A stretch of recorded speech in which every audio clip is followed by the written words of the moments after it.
حمد و صلات کے بعد بلا تمہید بلا تاخیر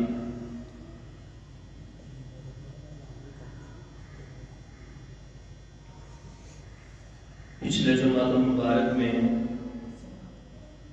سورہ نور کی روشنی میں کچھ معروضات حسنہ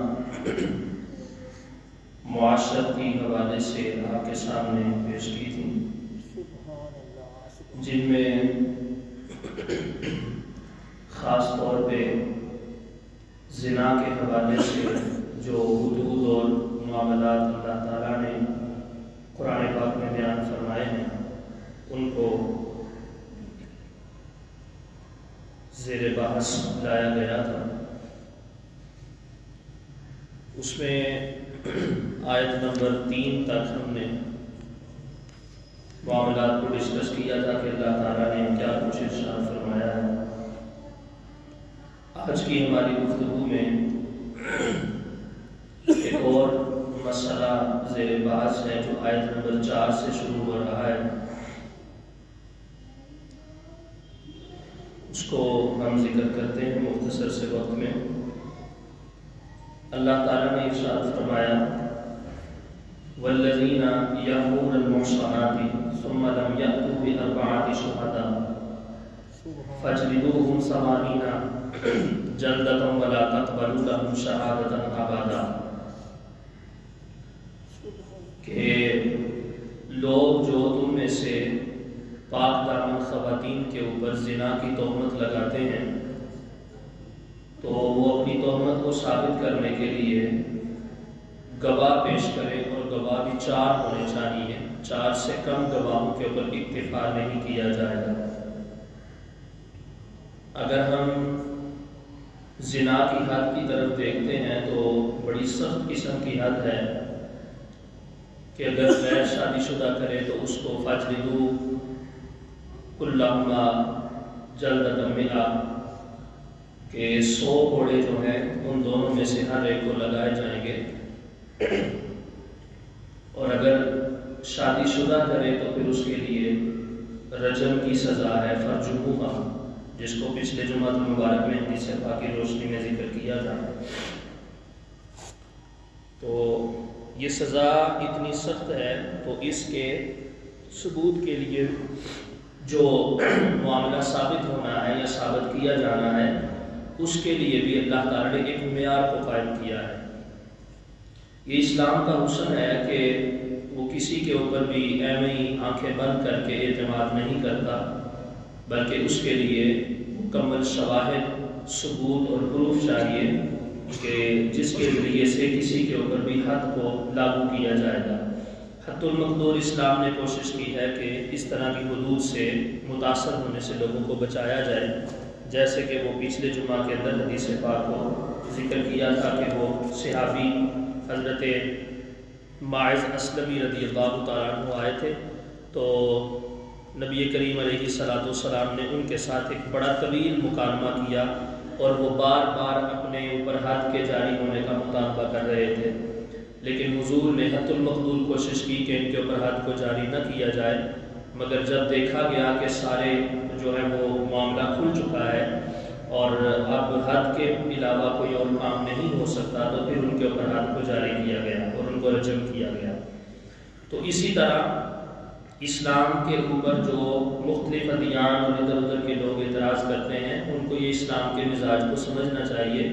کہ اسلام ظلم والا دین نہیں ہے، بلکہ اسلام ایک امن والا، بہتری والا اور سکون والا دین ہے۔ تو فرمایا کہ تم میں سے کوئی بھی بندہ اگر کسی عورت کے اوپر بہتان بازی کرتا، تم دیکھتے ہو کسی کو کہ یہ بہتان لگا رہا ہے، اور عورت بھی وہ ہے کہ جو پاک دامن ہے، معاشرے کے اندر اس کو عزت کی نگاہ سے دیکھا جاتا ہے، لیکن وہ اس کے اوپر یہ بہتان لگا رہا ہے، تو اس کے بہتان کے لیے اس کے پاس ثبوت بھی ہونا چاہیے، اس کی بات کے ثبوت کے لیے ثبوت، اور ثبوت کیا ہے؟ فرمایا کہ ان کے پاس 4 گواہ ہونے چاہیے۔ یہاں پر یہ بات بڑی قابل غور ہے کہ اللہ تعالیٰ نے پاک دامن عورتوں کا ذکر کیا ہے، مردوں کا ذکر نہیں کیا، اس کی کیا وجہ ہے؟ تو اس کا جواب یہ ہے کہ جس موقع کے اوپر اس آیت مبارکہ کو نازل کیا گیا تھا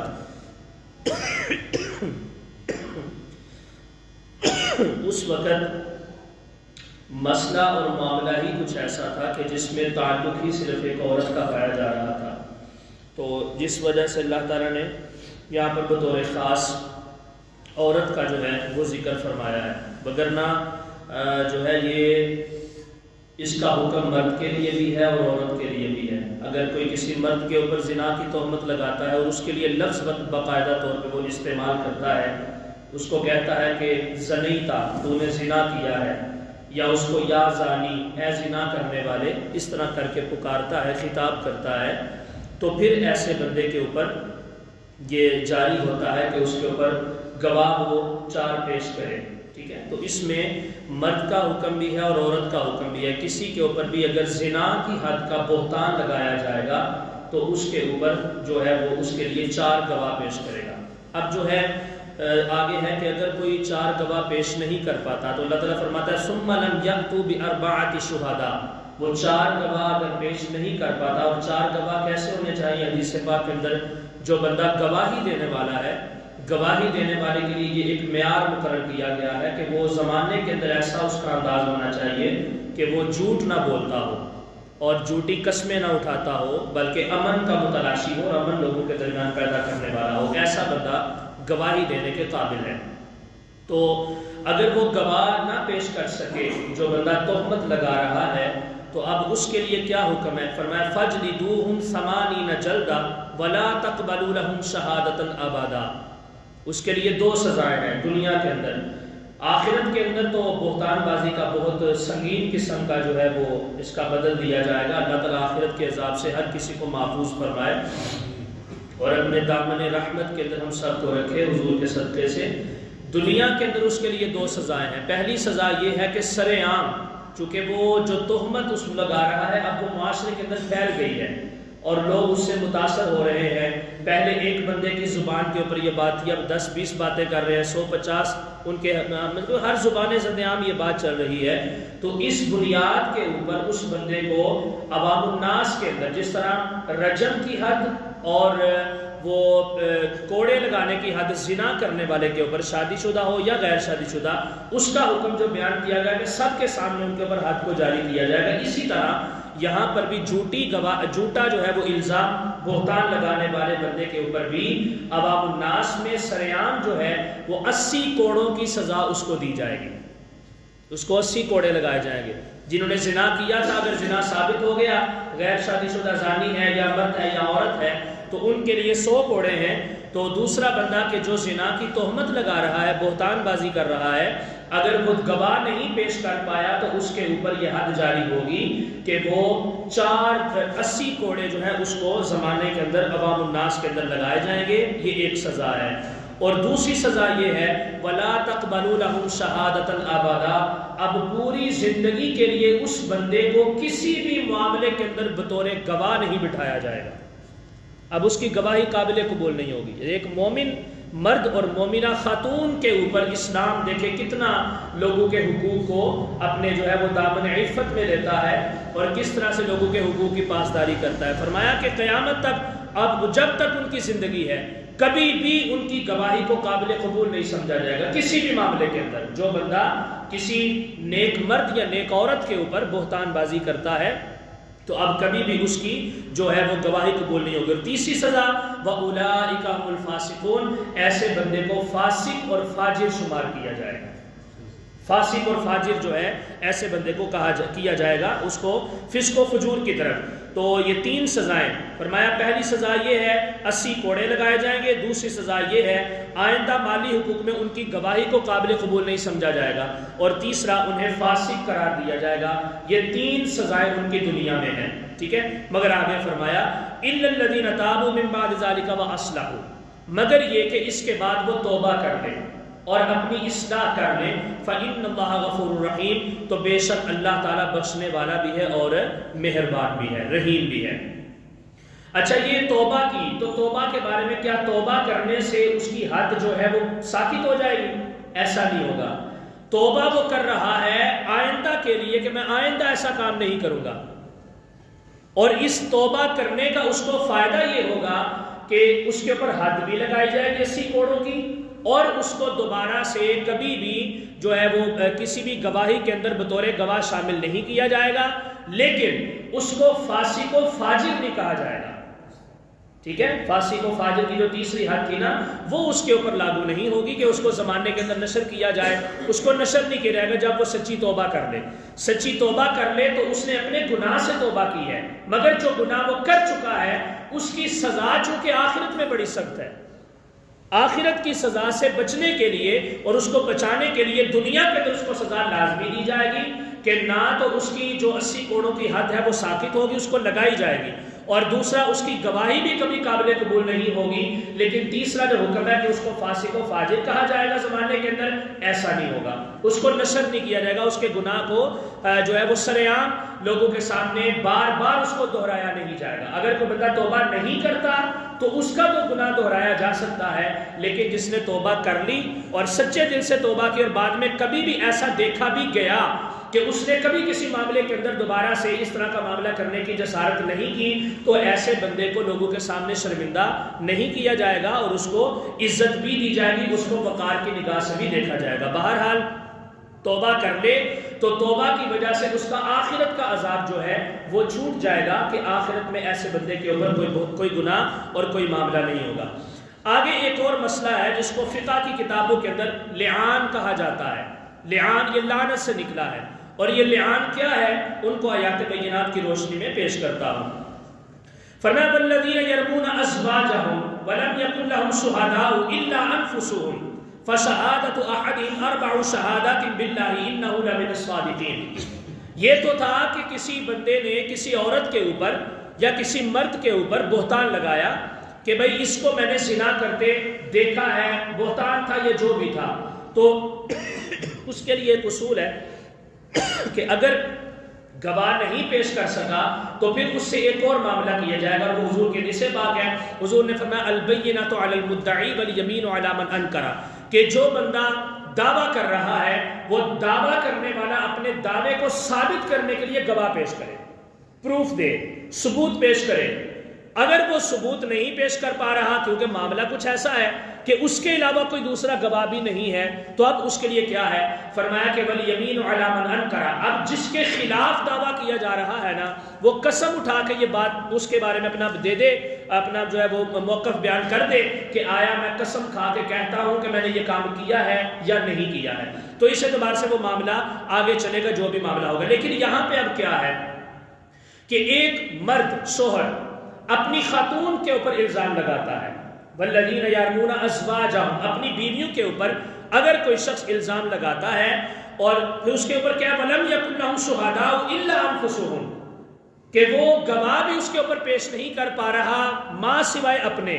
اس نے خود دیکھا ہے، اس کے علاوہ کوئی گواہ کوئی اور نہیں ہے کہ جس نے وہ معاملہ دیکھا ہو. تو اللہ تعالیٰ فرماتا ہے فشہادۃ احدہم اربع شہادات باللہ، کہ وہ اللہ کا نام لے کے 4 مرتبہ قسم دے کہ میں نے اس عورت کو اس معاملے میں دیکھا ہے. اب جس وقت یہ آیت مبارکہ نازل ہوئی نا تو حضرت سعد بن عبادہ رضی اللہ تعالیٰ عنہ وہ عرض کرتے ہیں یا رسول اللہ صلی اللہ علیہ وسلم کیا احاکذا انزلت، حضور کیا یہ آیت ایسے ہی نازل ہوئی ہے کہ وہ 4 مرتبہ جو ہے وہ گواہ پیش کرے؟ مطلب کہ عرض کیا، حضور نے فرمایا کہ دیکھو یہ تمہارا سردار کیسی باتیں کر رہا ہے، قرآن پاک کے نزول میں تو کوئی شک نہیں، اور وہ بھی حضور زبان رسالت سے نکل رہا ہو تو پھر شک کیسے ہو سکتا ہے مزید؟ تو اب اس کو یہ شک ہے کہ قرآن ایسے نازل ہوا ہے. آپ نے عرض کیا یا رسول اللہ صلی اللہ علیہ وسلم مجھے شک نہیں ہے، قرآن سچا ہے اور آپ کی مبارک زبان بھی سچی ہے، نہ آپ نے جھوٹ بولا معاذ اللہ، نہ قرآن غلط کہہ رہا ہے. لیکن یا رسول اللہ میں صرف یہ سوچ رہا ہوں کہ ایک بندے نے اکیلے اپنی خاتون کو اس حال میں دیکھا، اب اس کے لیے چونکہ لازم قرار دیا گیا کہ 4 گواہ لے کے آئے. اب پہلے نمبر پہ وہ جا کے مارکیٹ میں عادل گواہ تلاش کرے، عادل بندے تلاش کرے 4، وہ پھر لے کے اس جگہ پہ آئے جہاں پہ یہ وقوع ہو رہا تھا. تو یہ کیسے ممکن ہو سکتا ہے کہ حضور وہ گواہ تلاش کر کے لائے تو آگے وقوع ابھی جاری ہو سکتا ہے وہ کام ختم ہو چکا ہو اور وہاں سے وہ رفع چکر ہو گئے ہوں. تو حضور پھر وہ بندہ کیا کرے گا کہ جس کے پاس اس معاملے کو دیکھنے کے گواہ موجود نہیں ہے؟ اکیلا صرف وہ بندہ ہے تو اب وہ کیا کرے؟ تو یہ جب مسئلہ پیش ہوا تو آقا کریم علیہ السلام نے جو ہے وہ خاموشی اختیار کی۔ بہرحال اب جب یہ آیت مبارکہ نازل ہوئی نا کہ 4 گواہ پیش کرے، اور وہ مرد چونکہ جو اپنی بیوی کے بارے میں معاملہ پیش کر رہا ہے وہ 4 گواہ کہاں سے لے کے آئے؟ کچھ سنگینی ایسی ہے۔ تو کچھ دنوں کے بعد کیا ہوا، ایک صحابی حضرت ہلال بن امیہ رضی اللہ تعالیٰ عنہ کاشتکاری کا کام کرتے تھے، تو یہ اپنے کھیتوں سے گھر واپس آئے تو آ کے دیکھا تو معاملہ گھر میں الٹ ہوا تھا، اور ان کی زوجہ محترمہ کسی اور مرد کے ساتھ جو مشغول ہے، مطلب کہ اس طرح کے معاملے کے اندر وہ مشغول تھی، نفسانی خواہش کے معاملے میں، زنا کے معاملے میں، ان نے دیکھ لیا۔ اب وہ جناب خاموشی سے حضور کی بارگاہ میں چلے گئے۔ اب ساتھ میں عبادہ کا جو اعتراض تھا نا وہ یہاں پہ رفع ہوا کہ انہوں نے کہا تھا حضور وہ گواہ کہاں سے لے کے آئے گا؟ جا کے گواہ تلاش کرے گا تو یہاں پہ معاملہ ختم ہو چکا ہوگا، تو کیسے وہ اپنے بارے میں پیش کر سکے بات؟ تو اب یہ کیس حضور کی بارگاہ میں جب پیش ہوا تو حضرت ہلال بن امیہ بڑے پریشان حضور کو آگے بتایا، یا رسول اللہ یہ معاملہ ہے، لیکن معذرت خواہ ہوں کہ میرے پاس گواہ کوئی نہیں ہے، میں اب کیا کروں؟ تو نبی کریم علیہ السلام سوچ میں پڑ گئے۔ اچانک آپ کے اوپر وحی کے اثرات جو ہیں وہ اترے، تو وحی کے اثرات اترے تو کچھ دیر کے بعد حضور مسکرائے اور فرمایا کہ ہلال بن امیہ، اللہ تعالیٰ نے تیرے لیے کام کو آسان کر دیا ہے، کام کو آسان کر دیا گیا۔ اب وہ کام کیا تھا؟ یہی وہ لعان والی آیات اللہ نے نازل فرمائی کہ تم میں سے کوئی بندہ اگر اس طرح کا معاملہ کر بیٹھے۔ اب جو ہے وہ دونوں میاں بیوی کو بلایا گیا، ہلال بن امیہ کو بھی بلایا گیا اور ان کی زوجہ محترمہ کو بھی بلایا گیا۔ تو سب سے پہلے رسول اللہ صلی اللہ علیہ وسلم کا انداز دیکھیں، حضور علیہ السلام نے، نبی کائنات صلی اللہ علیہ وسلم نے سب سے پہلے ان دونوں کو آخرت کے عذاب سے ڈرایا۔ پہلے ان کو تبلیغ فرمائی، تلقین کی کہ بھائی اگر تو الزام لگا رہا ہے تو سوچ لو، اللہ کے پاس تم نے واپس جانا، اس کی گرفت بڑی سخت ہے، تو کسی دھیان سے کسی طریقے سے یہ بات کرنا جو بھی کرنی ہے۔ اور اسی طرح حضور نے آپ کی زوجہ محترمہ کو بھی سمجھایا کہ بھائی تمہارے معاملے کے اندر یہ اعتراض کر رہا ہے اور تمہارے اوپر یہ بات یہ بنا رہا ہے کہ تم نے یہ کام کیا ہے، اور اگر تم نے کیا ہے تو یاد رکھنا اللہ نے تعلیمات بیان فرما دی ہیں، تو اللہ کی لعنت، اللہ کا غضب جو ہے وہ بڑا سخت ہے، لہٰذا جو بھی معاملہ ہے نا اللہ سے ڈرتے ہوئے اسی دنیا میں ختم کر لو۔ یہ پہلے ان کو تلقین کی، پہلے تبلیغ فرمائی، اور پھر بعد میں حضور نے فرمایا، یہ حکم ارشاد فرمایا کہ اب یہ ہے کہ مرد جس نے اپنی بیوی کے اوپر اعتراض کیا ہے کہ میں نے اپنی زوجہ کو کسی اور مرد کے ساتھ مشغول طبیح عمل دیکھا ہے، اس ناپاک عمل کے اندر میں نے اپنی زوجہ کو کسی اور مرد کے ساتھ دیکھا ہے، تو اب اس کے لیے کیا ہے؟ اس کے پاس گواہ نہیں ہے، تو آقا کریم علیہ السلام نے فرمایا فشہادۃ اربع شہادات باللہ، تم 4 مرتبہ اللہ کی قسم کھا کے گواہی دو کہ میں اللہ کی قسم کھا کے یہ بات کہتا ہوں کہ میں سچ کہہ رہا ہوں اور یہ عورت جھوٹ بول رہی ہے، انہ لمن الصادقین، میں سچ کہہ رہا ہوں، میں سچوں میں سے ہوں، لیکن یہ خاتون جو ہے یہ جھوٹ بول رہی ہے، اور وہ 5-4 مرتبہ یہ اپنے بارے میں کہے گا کہ میں اللہ کی قسم کھا کے یہ کہتا ہوں کہ میں نے یہ کام کرتے ہوئے اس کو دیکھا ہے، یہ جھوٹ بول رہی ہے اور میں اس معاملے میں سچا ہوں۔ 4 مرتبہ یہ کہے گا والخامسۃ ان لعنۃ اللہ علیہ ان کان من الکاذبین، اور 5ویں مرتبہ وہ یہ کہے گا کہ اللہ کی لعنت ہو میرے اوپر کہ اگر میں جھوٹ بول رہا۔ 4 مرتبہ اپنی صداقت کی گواہی دے گا کہ میں اللہ کو گواہ بنا کے یہ بات کہتا ہوں کہ میں نے یہ کام اس کو کرتے دیکھا ہے غیر شرعی طور پہ کسی اور مرد کے ساتھ، یہ لعان ہے، اس کو ذرا سمجھیے گا۔ 4 مرتبہ وہ گواہی دے گا اللہ کی قسم کھا کے اپنے بارے میں صداقت کی، اور 5ویں مرتبہ اللہ کی لعنت کا متلاشی ہوگا، طلبگار ہوگا کہ اگر وہ جھوٹ بولے۔ یہ 5 گواہیاں وہ دے گا۔ اب 5 گواہیاں دینے کے بعد اس کے بعد پھر عورت کی طرف معاملہ جو ہے وہ سپرد کیا جائے گا، اور عورت بھی یہی کرے گی کہ وَيَدْرَأُ عَنْهَا الْعَذَابَ أَن تَشْهَدَ 4 شَهَادَاتٍ بِاللَّهِ إِنَّهُ لَمِنَ الْكَاذِبِينَ۔ اب عورت یہ کہے گی کہ اس کے بدلے میں کہ اگر وہ تو اعتراف کر لے جرم کا کہ اس نے کیا ہوا ہے اور وہ جرم کا اعتراف کر لیتی ہے تو پھر تو ٹھیک ہے، معاملہ تو یہیں پہ ختم ہو گیا، لیکن اگر وہ کہتی ہے کہ یہ غلط کہہ رہا ہے، میں سچی ہوں، تو اب اس کی طرف معاملہ لوٹے گا، اور وہ کیا کرے گی؟ وہ 4 مرتبہ اللہ کو گواہ بنا کے یہ بات کہے گی کہ میں اللہ کو گواہ بنا کے یہ بات کہتی ہوں کہ یہ شخص جھوٹ بول رہا ہے۔ اس نے کہا تھا، مرد نے کہا کہ میں اللہ کو گواہ بنا کے کہتا ہوں کہ میں سچ کہہ رہا ہوں، 4 مرتبہ وہ یہ کہے گا، اور 5ویں مرتبہ کہے گا کہ میرے اوپر اللہ کا غضب ہو اگر میں جھوٹ بول رہا ہوں۔ اور عورت جو ہے وہ 4 مرتبہ کہے گی کہ اس بندے کے اوپر اللہ کا غضب ہو کہ یہ میری طرف جھوٹ کی نسبت کر رہا ہے، اور 5ویں مرتبہ وہ کہے گی والخامسۃ ان غضب اللہ علیہا ان کان من الصادقین، 5ویں مرتبہ وہ یہ کہے گی کہ اللہ کا غضب ہو مجھ پر اگر یہ بندہ سچ بول رہا ہے۔ یہ سارا لیان کا مسئلہ ہے۔ پہلے 4 گواہیاں مرد اپنی صداقت میں دے گا، 5ویں اپنی کذب بیانی کے اعتبار سے اللہ کی لعنت کی دے گا،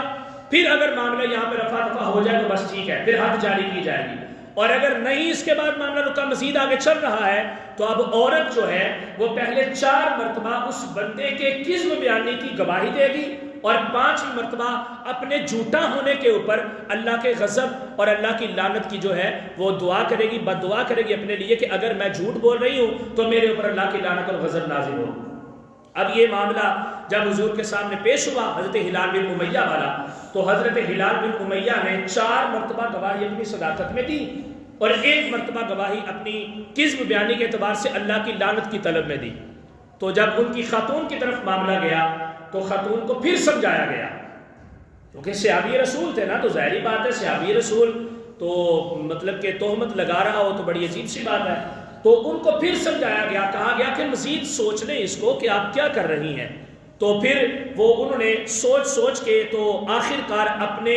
شوہر کو جھوٹا قرار دیا اور خود جو ہے وہ معاملے سے باہر نکل گئی، رفع دفع ہو گئی۔ تو پھر کیا ہوا، رسول اللہ صلی اللہ علیہ وسلم نے حکم دیا کہ اب ان کا نکاح باقی نہیں ہے۔ لیان کے بعد معاملہ ثابت ہو جائے یا ثابت نہ ہو، لیان کے بعد دونوں میاں بیوی کے اندر آٹومیٹیکلی طلاق ہو جاتی ہے، اور وہ طلاق بھی ایسی ہوتی ہے کہ اب ساری زندگی کے لیے وہ جتنے مرضی حلالے کر کے آ جائے اس پہلے شوہر کے لیے وہ عورت جائز نہیں ہوتی۔ یہ لیان ہے، لیان کا یہ مسئلہ ہے۔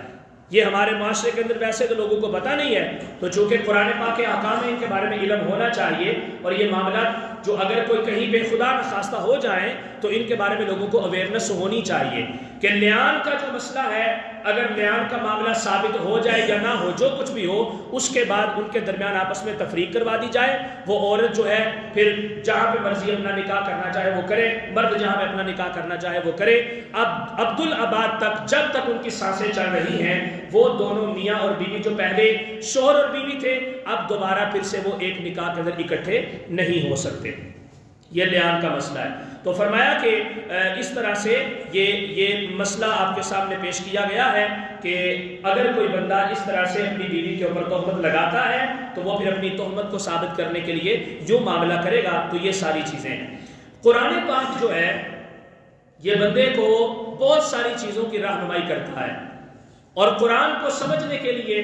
بڑی ساری چیزوں کے اندر کسی ممد و معاون ہونے کی چیزوں کے طلبگار بندہ جو ہے وہ طلبگار ہوتا ہے کہ میں کس چیز کے ذریعے سے قرآن کو سمجھوں۔ ان میں سب سے پہلے نمبر پہ قرآن کو سمجھنے کے لیے جو چیز ہے وہ اللہ کے رسول صلی اللہ علیہ وآلہ وسلم کا دامن رحمت ہے۔ وہ یہ آگے فرمایا وَلَوْلَا فَضْلُ اللَّهِ عَلَيْكُمْ وَرَحْمَتُهُ، اگر تمہارے اوپر اللہ تعالیٰ کا فضل اور اس کی رحمت نہ ہوتی تو تم ہلاک ہو جاتے۔ یہ اللہ کا فضل ہے تمہارے اوپر، یہ اس کی رحمت ہے کہ تمہارے اوپر اگر حدود کو لازم کیا جا رہا ہے تو اس کی بھی ایک حد ہے، ایک اس کا معیار ہے، ایک اس کا طریقہ کار ہے۔ اور اگر تمہارے معاملات کو دیکھا جا رہا ہے کہ کوئی فیصلہ کیا جائے یا اس طرح سے کسی بات کو سائڈ پہ لگایا جائے تو اس کا بھی ایک طریقہ کار ہے، اور وہ طریقہ کار تمہیں کون بتائے گا؟ وہ فرمایا کہ وہ طریقہ کار تمہیں میرا نبی بتائے۔ وَلَوْلَا فَضْلُ اللَّهِ عَلَيْكُمْ وَرَحْمَتُهُ، کبھی بھی قرآن رسول اللہ صلی اللہ علیہ وآلہ وسلم کے طریقے اور حضور کی تعلیمات کے بغیر کسی کو بھی سمجھ نہیں آ سکتا۔ یہ بات یاد رکھیے گا، کوئی جتنا مرضی تیس مار خواہ ہو۔ میں اکثر طور پہ یہ بات درج کیا کرتا ہوں کہ قرآن کو اگر گھر بیٹھے خود ہی سمجھنا ہوتا تو ہلال بن امیہ اپنا معاملہ حضور کی بارگاہ میں کیوں لے کے آتے، یا سعد بن عبادہ حضور کی بارگاہ میں یہ مسئلہ کیوں پیش کرتے، احاقدہ انزلت، یا رسول اللہ کا قرآن ایسے ہی نازل ہوا ہے؟ تو ایسا ممکن نہیں ہے کہ قرآن کو اگر کوئی بندہ سمجھنے کی کوشش کرے تو وہ گھر بیٹھے جس کے پاس مرضی بیٹھ کے، بلکہ بیٹھنا کیا اپنی طرف سے اپنی سوچ سے جو ہے وہ سمجھتا جائے، ایسا ممکن اور پاسبل نہیں ہے۔ جب بھی قرآن کو سمجھنا ہے تو سب سے پہلے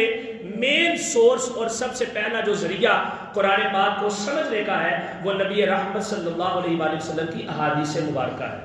پھر اس کے بعد اہل بیت اطہار اور صحابہ کرام علیہم رضوان کا انداز زندگی ہے، اور پھر اسی طریقے سے آگے اسلاف کا طریقہ کار، اولیاء صلحاء بزرگان دین کہ جو اسی طریقے سے چلتے ہوئے نبی کریم علیہ السلام کی تعلیمات کو حاصل کرنے والے ہیں، تو ان کے ذریعے سے قرآن کو سمجھا جا سکتا ہے۔ تو فرمایا وَلَوْلَا فَضْلُ اللَّهِ عَلَيْكُمْ وَرَحْمَتُهُ، یہ اللہ کا فضل ہے تمہارے اوپر اور اس کی رحمت ہے کہ تمہارے اندر اس نے اپنا ایک ایسا ذریعہ، ایسا سورس، ایسا واسطہ، ایسا وسیلہ اپنے پیارے محبوب جناب محمد رسول اللہ صلی اللہ علیہ وسلم کی شکل کے اندر پیدا کیا ہے کہ جو کوئی بھی معاملہ ہو جائے، جو کوئی بھی مسئلہ ہو جائے، وہ تم ان کے ذریعے سے اپنی رہنمائی لے سکتے ہو۔ اور بڑی کمال کی بات ہے، یہ میرے حضور کے دین کا فیض ہے کہ آج بھی آقا کریم علیہ السلام کی تعلیمات حضور کی امت کی رہنمائی کر رہی ہے،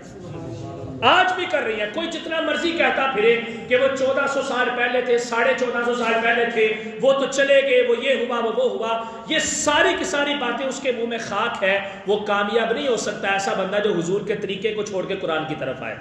قرآن پاک نے پہلی سورت کے اندر سورہ بقرہ کے اس معیار کو قائم کر دیا،